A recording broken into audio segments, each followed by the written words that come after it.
Hi there. If you're listening to this message is specifically for you. Thank you for listening to the CoB. I'm Sharan and I co-host this with Sudeep. We've been at it for some time, and we really want to thank you from the bottom of our heart for listening to us and making us reach thus far. And we'd love to know a lot more about you and what you would like to hear from us. And hence, please take just 2 minutes of your time and fill this form. The links are in the comments or in the show notes. It will help us recognize who you are and also get your expectations so that we can craft the podcast content to satisfy those expectations.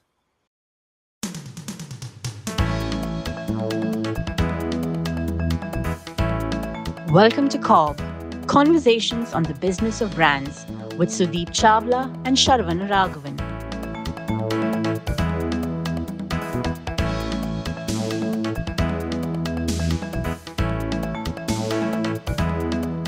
Sudeep, what exactly is this title? Because I've heard of influencer marketing. What do you mean when you say marketing to influencers? It sounds a little off. Okay. It does, isn't it? Yeah, exactly. I keep hearing this term called influencer marketing, which is largely about using some of the new age social media influencers Right. to carry the brand message in some form or manner to your Hmm. TG. Right. And so, therefore, there is a lot of talk around influencer marketing from that point of view. I was at a PWC forum recently where they Mm-hmm. wanted to talk about influencer marketing, and however they used it the right way. There have been multiple companies, multiple Right. sectors where while your product is used by the consumer or Hmm. consumed by the consumer, they are the final beneficiaries, but there are influencers who really influence that choice. Hmm. So The if you purchase decision, you mean? yeah, purchase decision, and if you permit, they are the OG of influencers. I So, get it. Okay. and therefore, there's a lot to learn from some Hmm. of those categories and some of those companies, and which led me to believe that every category has an influencer. Now it depends on us whether we recognize or not, and hence Hmm. I wanted to talk about this topic, which is marketing to influencers. So when you say marketing to influencers, I'll give you an off example. Maybe Hmm. I just want to clarify if that's what you're talking about. Hmm. So I worked on an agro product recently, an agro tool product, and the influencers we had to reach out to were different kinds of farmers. So there is a organic farmer in Maharashtra, Hmm. and there was another farmer in Punjab who is great at setting up infrastructure around his farmlands. And they have considerable YouTube following, not necessarily on Instagram, but they have significant YouTube following. And we recruited them as influencers for a product. So are they the kind of influencers you're talking about? They will be. They will Okay. also be, but that again, I will say is an equivalent of social media influencers, albeit for a Right. different PG. Right. Uh, Let me give you an example. Hmm. Uh, when we look at a brand like Fevicol, Hmm. the furniture Fevicol, yeah. Right. So we know that the consumers want their furniture to be built with Fevicol glue, Right. but we also know that the consumer is not going to use it. Right. They may not even purchase it. Right. Correct. So the person who is purchasing it, who is influencing, etc., etc., one of the guys is going to be the carpenter.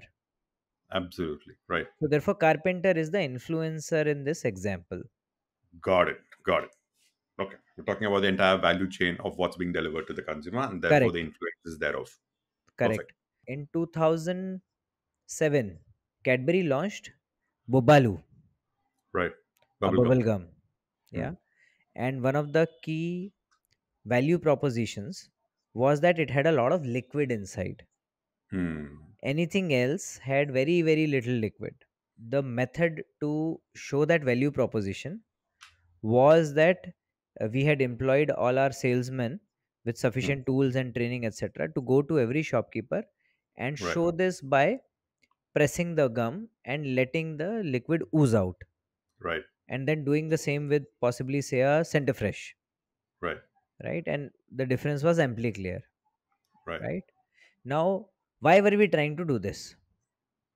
To We get could them have to influence the shopper, saying this has correct. got more liquid in Yeah. it. So this was a recognition of the fact that there is an influencer called the dealer Hmm. who has the power to influence the choice of the kid when they are walking up to the shop.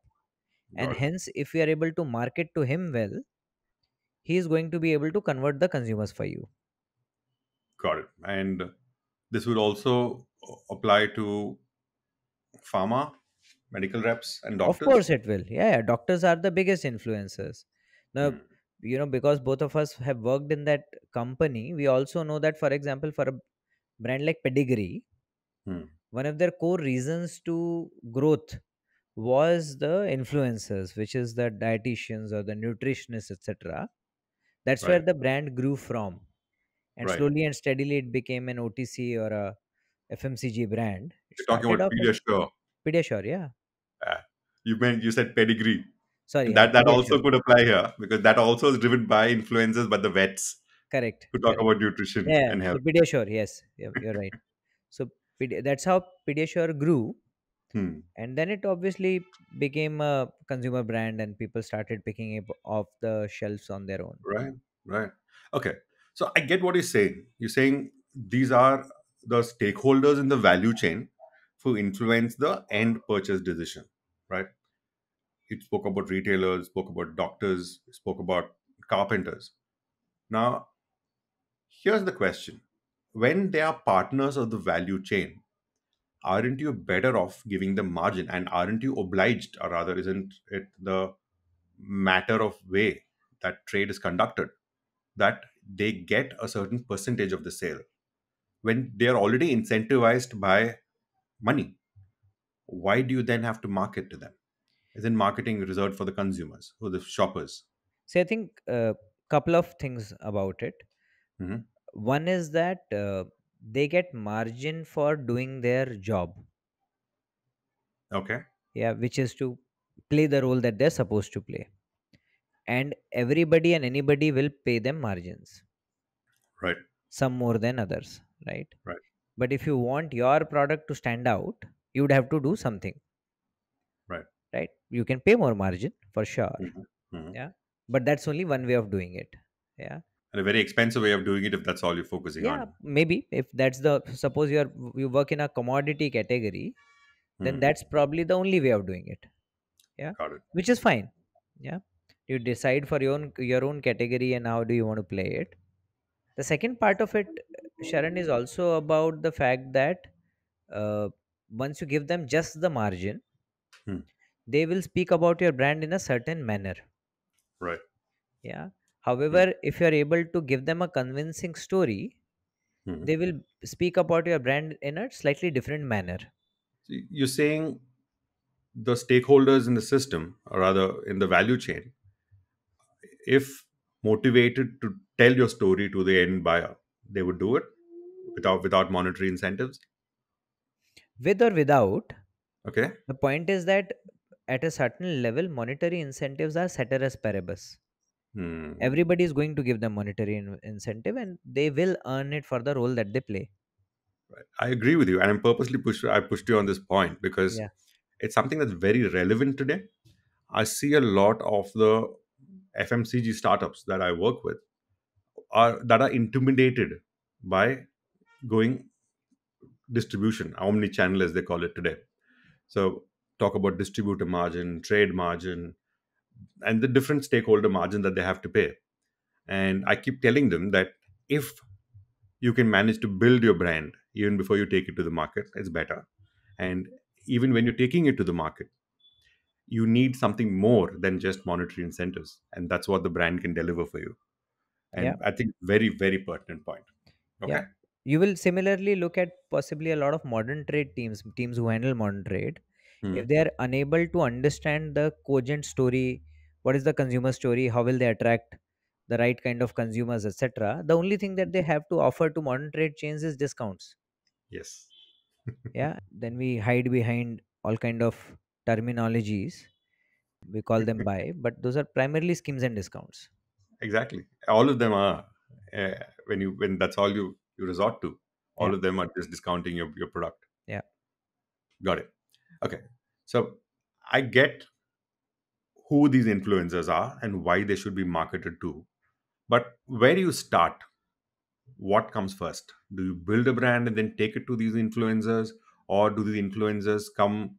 I mean, do you place with the influencers, use them to build a brand? How does it work? So I think let's look at it in first two parts, right? Okay. One is that when you're working with these influencers, Hmm. you can work with one of the two objectives. Okay.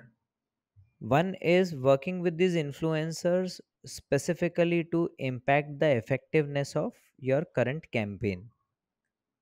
Okay. Like I said, for example, Bubalu Hmm. wanted a lot of these influencers to convert kids' choice of bubblegum into Bubalu. Global. Right. Or when I relaunched eclairs into chocolates, we knew that confectionery depends significantly on what the retailer says. Hmm. And we knew that when people will look at this candy called chocolates, they might ask, where is Hmm. eclairs? Hmm. Therefore, you needed each retailer to give them the right answer. Right. And therefore, we distributed about a lakh of those wet sponges. Right. Yeah, counting sponges, saying that now the Chapakta nahi hai. notes as well as chocolates won't stick, Hmm. right? All of this was done to make sure that whatever campaign you were running at that point in time, Hmm. that gets that gets embedded in their Hmm. minds, and they're able to tell a cogent story to the consumer. So Got that's it. one way of engaging with them on a campaign basis. Hmm. Obviously, the prerequisite of that is that you should recognize that they are an influencer to start with. Right. A lot of look at them as channel partners, and Exactly. thereby just give them margin and think that that's the only thing that they need. Right. The second thing about working with them, Sharan, is that over a period of time, you should also think that campaign by campaign engagement with them also will become ceteris paribus. A lot Fair of the enough. people will start doing it. Yeah. Hmm. And hence, if you want to, therefore, reduce the cost of engagement, build loyalty, expect them to play a role over a period of time, that Hmm. is how you start investing into the form or the long term marketing, Hmm. loyalty building with them. We spoke about Bubalu, we spoke about chocolates. Yeah. Right. So you could do multiple such examples Hmm. where you have a campaign, you are wanting to communicate something, you use your dealers, contractors, doctors, architects, engineers, whoever in the chain to communicate that.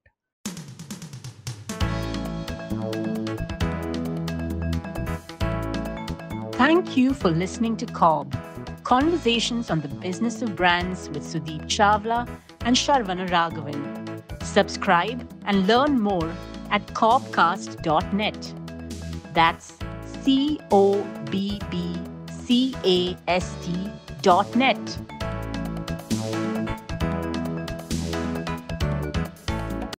For example, if you look at, let's say, Unilever, I forgot the name of that initiative, but they had those Shakti stores, I think. Shakti. Right. They also had HUL Shakti stores, Okay. dealers. They used to run this program where they will ask these dealers to possibly stock a certain number of lines, do Hmm. them in a particular kind of display. In return, Hindustan Unilever will give them some amount of margin, some amount of preferential allocation, and a training for their shop boys and few more other societal benefits, right? Right. Slightly akin to the P7 program that Cadbury used to run. Right. Yeah, where again we used to ask a retailer to maintain a certain kind of visibility, Right. certain kind of stocking, etc., which used to be audited, and in return they used to receive some kind of a preferential margin. Yeah, Right. And these P7 were the perfect seven. There were seven elements. I don't recall what those yeah, seven yeah. were, Perfect 7. but the 7 points that Yeah, had to be done in that store for that store to get extra margin and be part of the Cadbury, almost part of the ecosystem. Correct. and they contributed a heavy amount to the They used to, Cadbury business. but more importantly, when I talk about Hindustan Unilever, and I know there is a PNG equivalent of it as well, Hmm. uh, I know that the Hindustan Unilever and PNG models were much more than just margin, giving extra margin. Right. They used to engage with them slightly differentially, right? Hmm. So that is something I and those programs, that kind of loyalty, etc., is built over a period of time. Now, Hmm. since these retailers are Shakti stores for HUL over a longish period of time, you would find them being more loyal than others. You Right. would find them slightly less vulnerable to get distracted by margins offered by unbranded or smaller players in short Right. period of time. And there are countless examples in categories where there is a intermediary that is involved, for example a contractor, painting contractor, or a koti contractor, and Hmm. etc etc. Hmm. For example, cement. Hmm. Now, consumers, to a consumer, they will not understand the difference between an Ultratech cement or a Ambuja cement, etc. Hmm. Yeah. Right. I dare say neither would an engineer. But finally, at the end of the day, there is some kind of a branding that the companies have Hmm. done, and then Right. via a lot of initiatives, they have built long term loyalty with Hmm. engineers, as well as loyalty and preference with contractors. Right. Now, for logical or illogical reason, there is an insistence that they've created with the help of these influencers. Hmm. Now, that is something which stands by them, which takes them through the rough weather, and Right. it makes sure that the loyalties and the preferences are not swayed by minor activity by competition, Got it. right? So therefore, I would like everybody to possibly think about influencer marketing or marketing to influencers in these two terms. Hmm. You could do something for a campaign to increase the effectiveness of a campaign, Right. or you could choose to invest for the long run and Hmm. thereby create this a sustained program which ensures long term loyalty.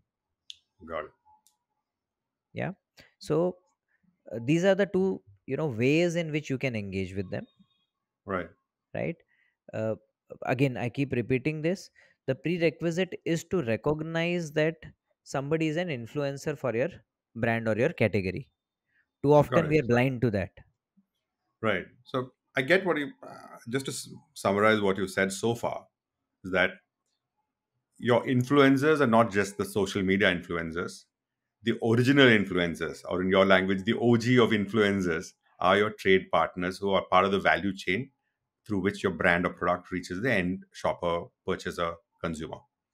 Now, yes, there are trade margins and incentives that are given to them, but those are table stakes. Without that, they will not do their job. That's what you're giving them to pass your product from one hand to the other.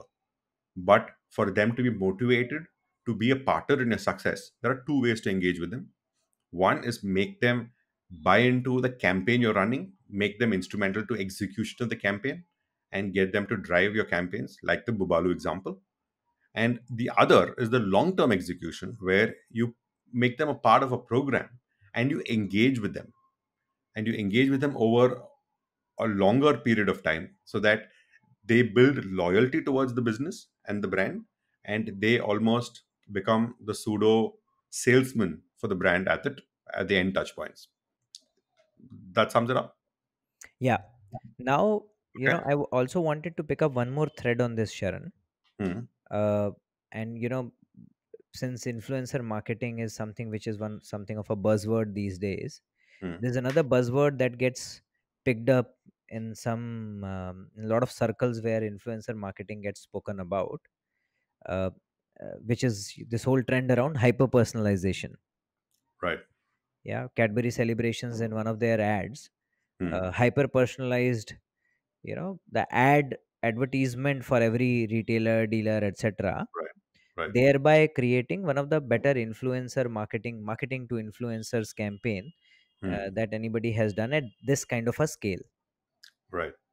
And that has led to surfeit of AI tools, as well as such initiatives, Right. where it has become almost necessary for you to mouth the name of your influencer and Uh, send them a personal message. right. This is the Shah Rukh Khan one you're talking about, Shah Rukh right? Khan That one, one. correct? They won a Khan Award also recently. Yes, A yes, phenomenal campaign. Yeah. phenomenal campaign. And in fact, that was not their first attempt, by the Yeah. way. They had started doing this with some Rakhi campaign that they had earlier done, which did not I work think much. Anil spoke about it in the Yes, episode that we interviewed him. I think people who are listening to this should go back and watch the Anil episode correct. because he goes into detail about these campaigns. Just Yes, phenomenal work. yes. Yeah, that's So, about personalization. yeah, so there is a lot of, people think that the pinnacle of marketing is a hyper personalization, that you're able to speak to that person. Yeah, On a one-on-one basis. on a one-on-one basis. Unfortunately, it is very poorly understood. Hmm. Yeah, taking somebody's name is not hyper personalization. If that was hyper personalizations, then most of the junk emails that you get in your mailbox are the heights of hyper personalization. Yeah, Right. by now Myntra and Flipkart are so hyper personalized that I have crores of rupees lying in terms of offers that they've already given to me. Yeah, and that's where I think we have to start becoming better at this. Is, Hmm. hyper personalization comes way later into the journey. Hmm. My advice to young marketeers is hyper empathization. Okay. Yeah, so that the fact is that you have to be able to deeply empathize with your influencer, like you do for your consumers, Right. to be able to understand their pain points, to be able to understand their motivators, to be able to understand their beliefs, uh, of, with regards to their life, as well as Mhm. with regards to the category. Wow. I Yeah, think this is something very new. Okay. now once you do that, then you start putting into place various initiatives which speaks to influencer as a person, not Hmm. as a trade partner. Right. And that's how you start becoming dearer to them Hmm. and start creating a an image in their mind and become somebody that they are usually attached to. Right. I get that. It's almost creates an emotional hook as if you're talking personalized to them because you understand your target profile of the channel partner so well. And you're Correct, able to talk to them as if you're already seeing their life. correct. So are there any examples of this that you can talk about? So I give this example at various forums. Some parts of it are, I've changed the names, etc., etc., Fair. dramatized to create the right kind of impact. Bear with me there. So in 2016, Hmm. I walked up to the Fevicol floor, Okay. and as I entered the floor, I saw most of the people clustered outside a cabin. Okay. Now, my first thought was that something has happened in the cabin, and everybody has gone there, and I Hmm. can't see loud. I can't see people clapping or making noise, etc. So something serious has happened. Hmm. So I kind of ran towards the cabin, Hmm. and my worst fears got confirmed when I saw a human form Hmm. lying on the floor, prone, Oh. and I could only see that human form waist down. Okay. The rest of the part was inside the cabin. Okay. So it immediately occurred to me that somebody seems to have fallen down, and there are a lot of bystanders. But what confused me thoroughly, that as I looked around, everybody was smiling. So then I kind of had a quizzical look on my face. I asked everybody what is happening, and I got to know that this guy was a contractor, carpentry contractor from Bhairaj Okay. in UP. Hmm. Now, about a month back, his brother in law and his sister had come to Mumbai for some work. Okay. Unfortunately, they met with an accident. Oh. His brother in law, yeah, on the road, Okay. and he needed some 6 to 7 liters of blood Hmm. of a particular blood group, and his sister was asked to arrange that blood. Right. Now, as with this, as it is with the government systems in India. Most people are not aware of them. A Hmm. lot of the people are afraid that how will I Right. do this, etc. So she was not really clear. Hmm. So not knowing what to do, she called up her brother in Bahraich. Again, brother doesn't know anybody in Mumbai. He called up Right. the local Fevicol Champions Club. Wow. That this is a problem that I have. What should I do? They called up a local Fevicol Champions Club in Kandivali, and within an hour, 7 liters of blood of that particular blood group was arranged. Oh, wow. Yeah. Now this Wow. guy had traveled all the way from Bahraich to Mumbai in a train to pay his respects to the Fevicol team, to say that you guys, because of what you have created, my brother-in-law's life got saved, and my sister did not become a widow. She still has her husband Husband. alive. Wow. Yeah. Wow. Now that is something a campaign can't get. Oh, absolutely not. Yeah. Now if you look at it, what is the role that Fevicol played? Nothing. It had nothing to do with the product. Hmm. It has just created a platform where people are able to connect with each other at a human level, and just be a helping hand to each other. That's it. That's That's all there is, right?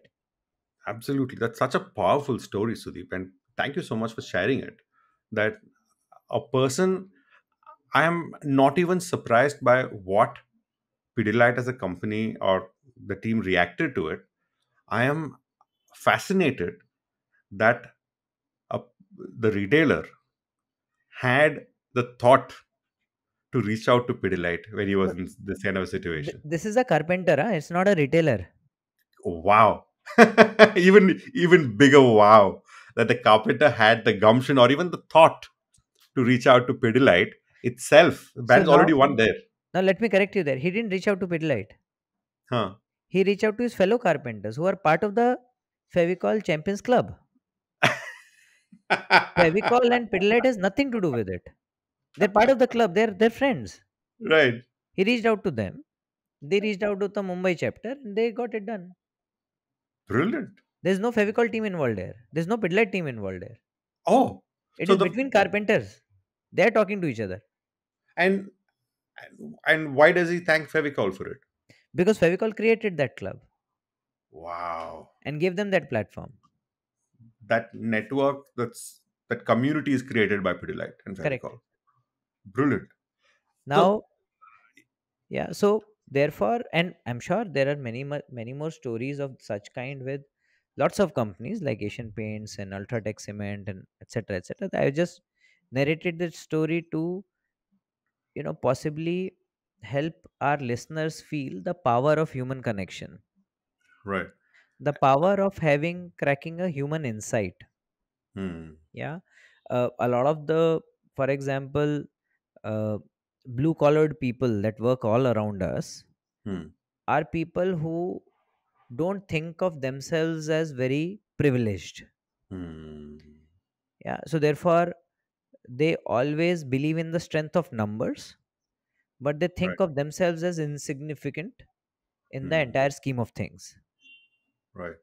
And hence you will find a lot of them being a part of like businessmen, etc., being a part of Rotary Club, Hmm. Hmm. or Lions Club, etc., because that gives them a sense of purpose. They come together, do things which are bigger, and Right. therefore it kind of makes them feel good. I Yeah. think this point is even more important than the story, Sudeep. I'll tell you why. Because the fact that he had an emergency is Yeah. not something the brand can plan for. Correct.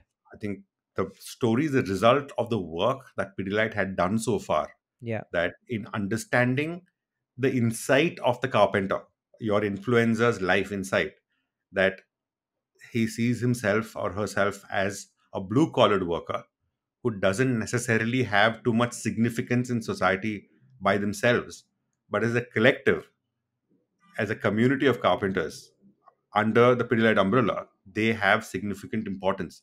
And the fact that it was so well networked already, it only came to be used in this emergency. It wasn't a brand being built in this emergency story. It is the work that happened far before this, which has ended up here. Correct. Correct. So therefore, and the reason I narrated this story is that there are hundreds and thousands of such insights just waiting to be mined and recognized.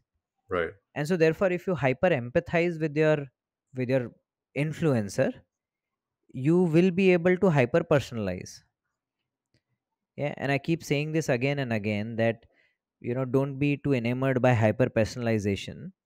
What Hmm. somebody like a Piyush Pandey, when he articulates a human emotion, it Hmm. speaks to each one of us personally. So Right. mass media advertising is also hyper personalized. Hmm. Yeah, so taking somebody's name, or stealing their digital credentials to craft a message for them, is a very poor way of hyper personalization, versus capturing a human emotion and delivering it in a manner such that Hmm. it seems that it is your own. Right. So it's hyper personalization with empathy, which Yeah, accelerates the connection here. correct. I think that's brilliant. So when you started with empathy, I wasn't ready for this. I think this is what we traditionally in marketing language called insight. But Yes, I think empathy, if understood in its actual sense, makes far better fit to this conversation or in marketing conversation than even the word insight, because insight is, I think, is a very commercial term that we use, and correct, empathy is a lot more human. correct. Now And it goes back to what I keep saying: telepathic empathy. absolutely. I've used this earlier also. Telepathic empathy for your consumers, it works for your influencers also. Exactly. So therefore, to marketers everywhere, whatever you do for your consumers, recognize your influencers and do it for them also. And Mm, if you do it in this manner, you will be able to build something which, then, creates long term loyalty, sustained engagement, connections at a deeper level, etc., with your influencers, right. and thereby, give you increasing returns over a period of time. Brilliant. This is fantastic. So just to sum up the entire conversation, to say, choose your influencers wisely, and these are your channel influencers, and do not think you don't have them. You definitely have them. Every business has them, and figure out how you want to leverage them. Now, you could give them margins, but everybody gives them margins. Can you make them a part of your campaign, your brand story? And even better, can you build a relationship with them in the long term to build association and engagement with these people, with your influencers? And the nuance that you add to it is that there is a lot to be garnered in hyper personalization that's going on today, and everybody's striving for hyper personalization. But just hyper personalization is rather empty if it has no emotional pull to it, and that is where you need empathy in conjunction with the hyper personalization that you build for your influencers, your OG influencers, so they feel emotionally obligated or emotionally attached to your business and the brand that you're in the business of. Yep. Yeah, I that's a think good that's summary. I think this is a brilliant episode. Thank you so much for this, Sudeep. I'm Thank you, sure it'll be Sharon. useful for a lot of people. Hopefully, we will influence some influencers with this one.